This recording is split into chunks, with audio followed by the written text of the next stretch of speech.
हरे कृष्ण। ग्रंथराज श्रीमद् भागवतम की जय। श्रील प्रभुपाद की जय।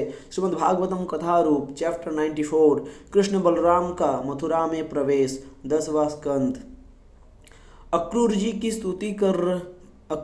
स्तुति कर ही रहे थे कि श्री कृष्ण ने जल के भीतर अपने रूप को समेट लिया। ऐसा होते ही अक्रूर जी जमुना से बाहर निकले और विस्मित मन से रथ पर आकर बैठ गए। भगवान कृष्ण ने अक्रूर से कहा, आपके चेहरे के हाव भाव को देखकर लगता है कि आपने अवश्य ही पृथ्वी, आकाश अथवा जल के भीतर कुछ विस्मयकारी बात देखी है। क्या ये सत्य है?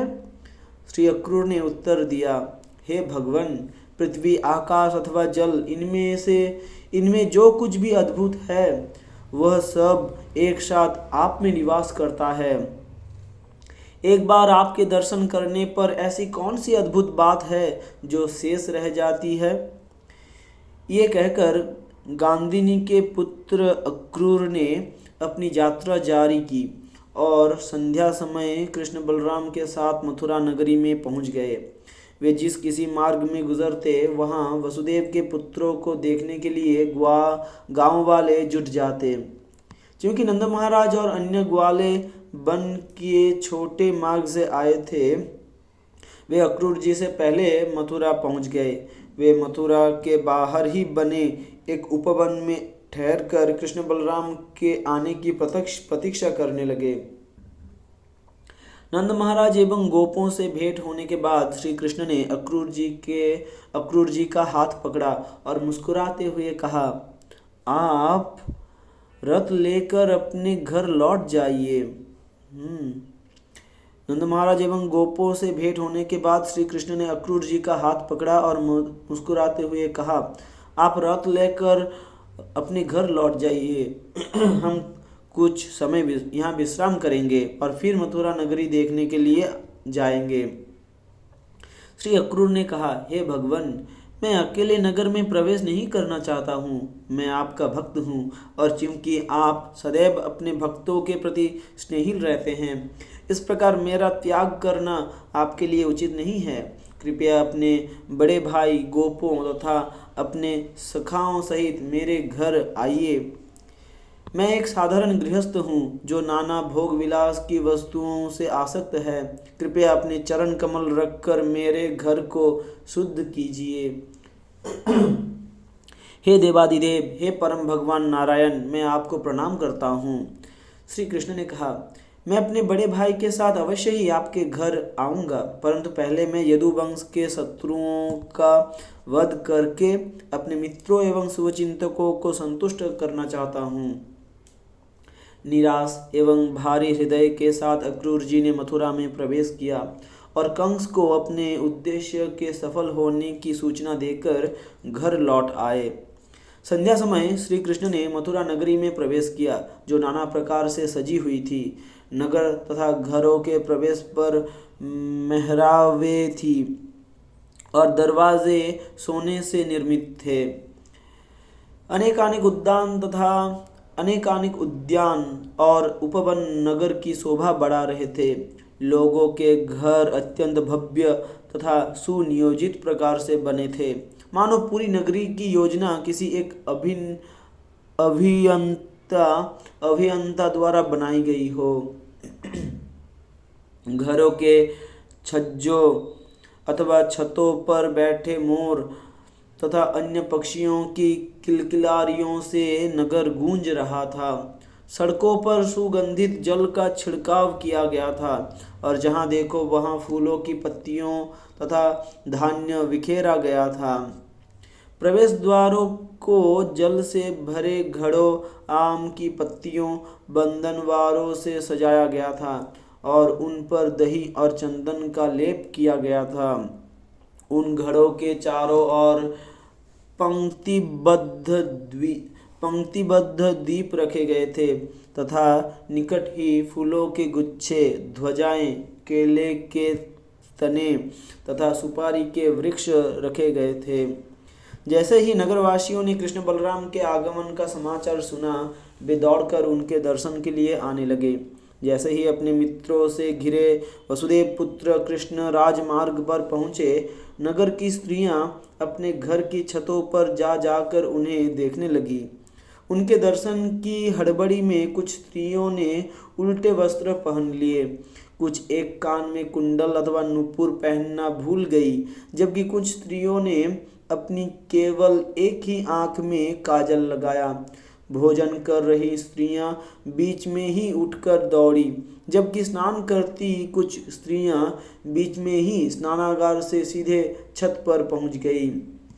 सो रही कुछ स्त्रियां हल्ला गुल्ला सुनकर जग गई और अपने बच्चों को स्तनपान कराती कुछ स्त्रियां उन्हें एक और रखकर दौड़ पड़ी। श्री कृष्ण को हाथी के समान मतवाली चाल से चलते देखना उन स्त्रियों की आंखों के लिए एक उत्सव था। मथुरा के इन स्त्रियों ने बारंबार श्री कृष्ण के बारे में सुना था और अब प्रत्यक्ष उन्हें देखकर उनके चित्त द्रवीभूत हो उठे। श्री कृष्ण की दृष्टि तथा उनकी बड़ी मुस्कान से बरसते अमृत की बूंदों से भीगकर उन्होंने स्वयं को सम्मानित तथा भाग्यशाली अनुभव किया। श्री कृष्ण की दृष्टि तथा उनकी बड़ी मुस्कान से बरसते अमृत की बूंदों से भीगकर उन्होंने स्वयं को सम्मानित तथा भाग्यशाली अनुभव किया। अपने नेत्र मार्गों से श्री कृष्ण को हृदय प्रांगण में लाकर उन स्त्रियों ने उनका आलिंगन किया और उनसे हो रही विरह की सारी पीड़ा भूल गई। उनके कमल जैसे मुख प्रेम से खिल रहे थे और वे भगवान कृष्ण और बलराम जी के ऊपर फूलों की वर्षा करने लगी। मार्ग के निकट खड़े ब्राह्मणों ने भगवान की पूजा करते हुए उन्हें दही जल से भरे पात्रों, फूल मालाओं, गंध तथा चंदन लेप अर्पित किए। भगवान के रूप को देखकर मथुरा की स्त्रियां कहने लगी, निश्चित ही गोपियों ने पूर्व जन्म में घोर तपस्या की होगी, जिससे उन्हें समस्त आनंद के आगार श्री कृष्ण और बलराम के नियमित दर्शनों का सौभाग्य प्राप्त हो सका। मथुरा में भ्रमण करते हुए श्री कृष्ण एक धोबी के पास आए और उससे कहा, कृपया हम दोनों के लिए चुनकर सबसे अच्छे वस्त्र दो। यदि तुम हमें ये दान दोगे तो निश्चित ही तुम्हारा महान हित होगा। कंस का सेवक वो धोबी बहुत अहंकारी था। स्वयं का अपमानित समझकर वह क्रोध से बोला, अरे शैतान बच्चों, तुम जंगलों और पहाड़ों पर घूमने वाले जंगली लोग हो और तुम्हारा इतना साहस कि तुम ऐसे वस्त्र पहनना चाहते हो। जानते हो ये वस्त्र राजा के हैं। मूर्खों, यदि जीवित रहना चाहते हो तो तुरंत यहाँ से चले जाओ। तुम जैसे दुस्साहसी लोगों को राजा के सैनिक पकड़ लेंगे और सब कुछ छीन कर मार देते हैं। घमंड भरे उसकी बातें सुनकर कृष्ण क्रुद्ध हो गए और केवल अपनी उंगलियों के अग्रभाग से उस धोबी का सिर धड़ से अलग कर दिया।